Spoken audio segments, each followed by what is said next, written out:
أعوذ بالله من الشيطان الرجيم. بسم الله الرحمن الرحيم.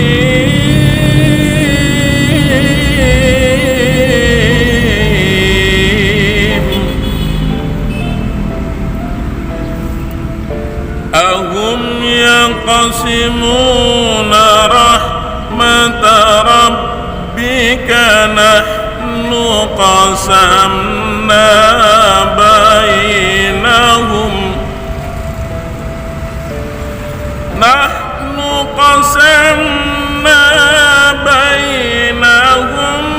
معيشتهم في الحياة الدنيا.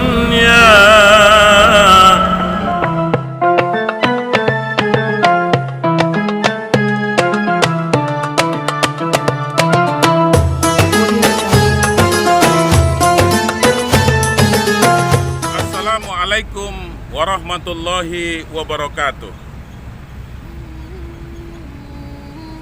Alhamdulillahi rabbil alamin. Allahumma sholli ala Sayyidina Muhammad wa ala ali Sayyidina Muhammad. Faqala ta'ala fil Qur'anil Karim, A'udzu billahi minasy syaithanir rajim. Bismillahirrahmanirrahim.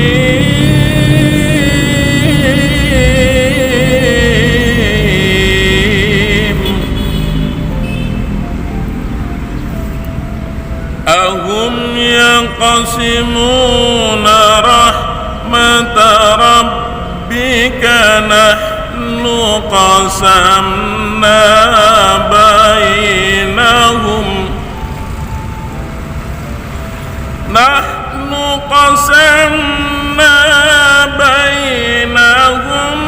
ma'ishatahum fil hayatid dunya wa rafa'na ba'dahum fawqa ba'd darajatin liyattakhidha ba'duhum ba'dan sukhriya wa rahmatu rabbika khairum mimma yajma'un. Sadaqallahul azim.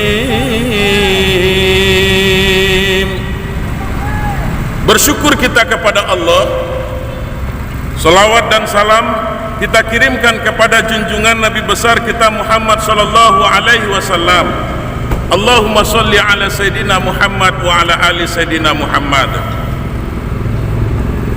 Saudara-saudaraku yang dimuliakan Allah, kalau beberapa hari yang lalu, kalau video kita sebelumnya, kita telah membahas satu huruf dari kalimat takwa itu adalah ta, artinya sifat tawadud. Maka kesempatan ini kita akan mencoba melihat dari huruf kedua dari kalimat takwa itu. Apa itu? Qanaah. Karena apa? Karena kalimat yang kedua adalah qaf. Kalau kita ilustrasikan adalah qanaah. Saudara-saudaraku yang berbahagia, sifat qanaah merupakan salah satu sifat yang terpuji di dalam Islam.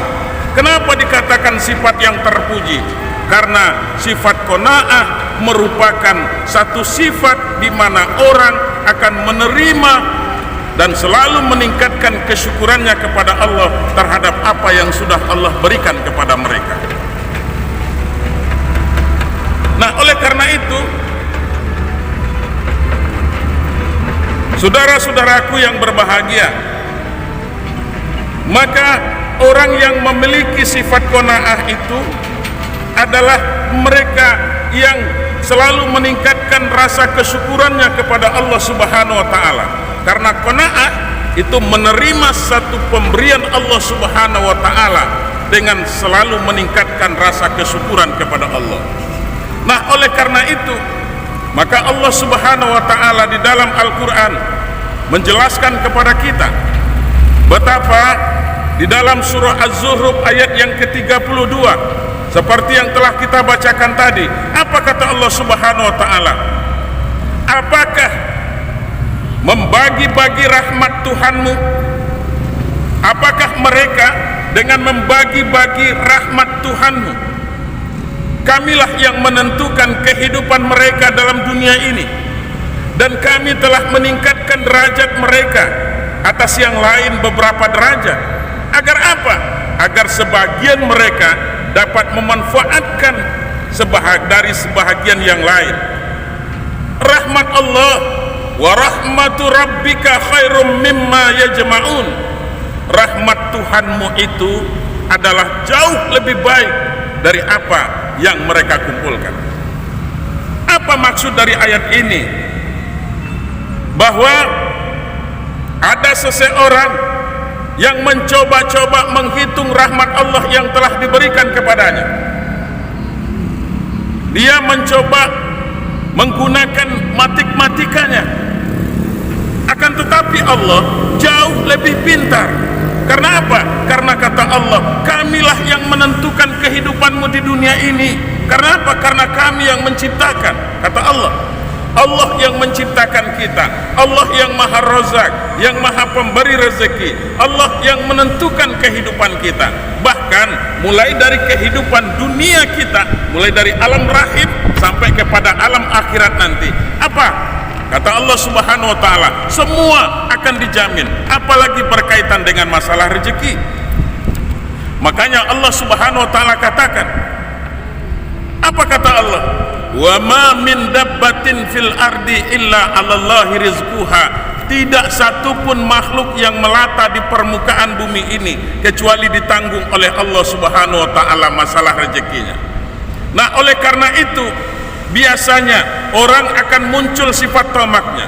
Biasanya orang akan muncul rasa pesimisnya. Karena apa? Ini karena berkaitan dengan masalah nikmat Allah Subhanahu wa taala, masalah rezeki untuk kehidupan di dunia ini. Padahal kata Allah Subhanahu wa taala, semua sudah dijamin oleh Allah. Nah, oleh karena itu, saudara-saudaraku sekalian, sifat qanaah itu adalah, ada dua model sifat qanaah di dalam Islam. Yang pertama adalah qanaah yang terpuji. Sifat qanaah yang terpuji ini yakni selalu mensyukuri atas apa yang telah Allah berikan kepadanya dan tidak merasa dengki atas nikmat yang telah diberikan kepada orang lain. Ini merupakan sifat qanaah dari seseorang yang terpuji. Kenapa? Karena sesungguhnya dia selalu bersyukur kepada Allah terhadap apa yang sudah diberikan. Dia tidak pernah merasa dengki terhadap berapa banyak nikmat yang Allah berikan kepada orang lain. Karena apa? Karena dia tahu bahwasanya yang namanya nikmat kita tidak akan mungkin jatuh kepada tangan orang lain. Satu analogi, kalau sudah rezeki musang, maka tidak akan mungkin dapat pada elang. Nah, ini satu ungkapan yang sangat luar biasa, yang sangat dalam maknanya, bahwa alam ini sesungguhnya bisa kita jadikan sebagai contoh, bisa kita jadikan sebagai guru. Itu makanya kalau Buya Hamka pernah mengatakan alam terkembang jadi guru. Yang terpuji ini, ada salah satu sahabat pernah datang kepada Rasulullah sallallahu alaihi wasallam. Al-Hakim pernah datang kepada Rasulullah, ya Rasulullah, berikan kepada saya rezeki. Kemudian Rasul memberikan harta kepadanya. Kali yang kedua, beliau juga datang kepada Rasulullah, ya Rasulullah, berikan kepada saya harta ya Rasul untuk kehidupan saya. Rasul juga memberikan. Untuk yang ketiga kalinya datang lagi. Dia juga meminta kepada Rasulullah, "Ya Rasulullah, berikan kepada saya harta agar untuk menutupi kehidupanku ya Rasul." Kemudian Rasul juga memberikan harta itu. Akan tetapi setelah itu Rasul mengatakan, "Ya Hakim, sesungguhnya kehidupan dunia yang engkau kejar itu tentu tidak akan lebih baik daripada apa yang telah engkau bersyukur kepada Allah." Maka tangan di atas, kata Rasul, itu jauh lebih baik daripada tangan yang di bawah. Hadis ini diriwayatkan oleh Bukhari Muslim, dan ini dapat menjadi contoh kepada kita. Nah, oleh karena itu, saudara-saudaraku sekalian, satu sifat qanaah yang sangat berharga yang harus kita patrikan di dalam jiwa kita. Untuk apa? Untuk menghilangkan rasa kedengkian kita. Kemudian sifat qanaah yang kedua adalah sifat qanaah yang tercela. Apa itu sifat qanaah yang tercela? Yaitu merasa puas dengan kebaikan yang telah kita laksanakan. Apapun yang telah kita perbuat, kita merasa puas. Kita beribadah kepada Allah, dengan ibadah itu kita merasa puas. Kita umpamanya berusaha untuk mendapatkan rezeki dengan apa yang telah kita dapatkan dari usaha kita, lalu kita merasa. Artinya apa di sini, saudara-saudaraku? Yang dimaksud dengan sifat qanaah yang tercela ini, dia merasa puas terhadap apa yang sudah dia perbuat dan tidak akan pernah lagi berusaha untuk mendapatkan sesuatu yang lain, dalam artian agar untuk meningkatkan keimanan dan ketakwaannya kepada Allah Subhanahu wa ta'ala. Maka oleh karena itu, satu hikayat dari seorang sahabat yang sangat besar maknanya di dalam kehidupan kita, yang sangat bermakna. Apa itu? Satu ketika wasiat Sa'ad bin Abi Waqqas kepada anaknya. Apa kata beliau kepada anaknya? "Wahai anakku, jika kamu mencari kekayaan, maka carilah qanaah, karena qanaah merupakan harta yang takkan pernah habis. Jangan serakah, karena serakah itu adalah kefakiran yang terus hadir di dalam kehidupan kita. Orang kalau umpamanya sudah mempunyai sifat serakah, maka diberikan satu gunung, dia akan berusaha untuk mendapatkan gunung yang lain. Nah, oleh karena itu saudara-saudaraku sekalian, maka kemudian Sa'ad bin Abi Waqqas menyambung kalimatnya, "Janganlah engkau berputus asa wahai anakku, maka Allah akan memberimu satu kecukupan." Ketika kita selalu berharap kepada Allah, maka Allah akan selalu memberikan rasa kecukupan di dalam diri kita. Apapun yang diberikan oleh Allah, maka muncul kecukupan kita. Saudara-saudaraku sekalian, kemudian qanaah bukan berarti kita berhenti berkarya. Qanaah bukan berarti kita berhenti berbuat baik.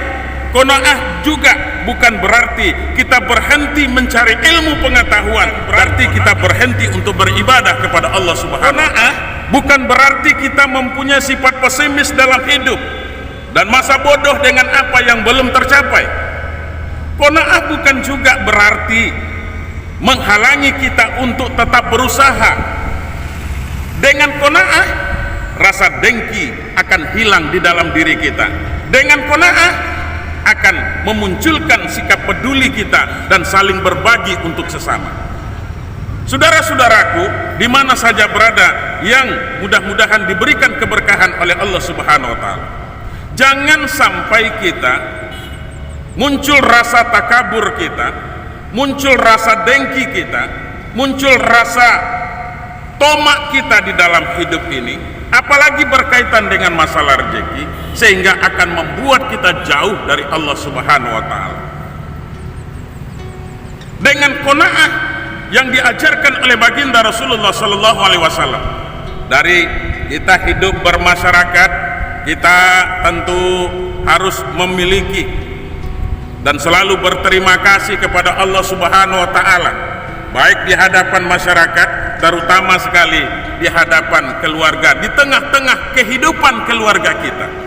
Ini harus kita bersyukur terhadap ilmu yang telah diajarkan oleh baginda Rasul. Satu sifat, apa itu? Sifat qanaah. Sifat qanaah selalu mensyukuri apa yang telah Allah berikan kepada kita dan tidak pernah kita merasa pesimis dan bersuudzon kepada Allah Subhanahu wa taala. Mudah-mudahan tausiah singkat ini dapat menjadi bahan renungan kepada kita dan mudah-mudahan bisa menjadi iktibar bagi kehidupan kita. Wallahu muwaffiq ila aqwamit thoriq. Wassalamu alaikum warahmatullahi wabarakatuh.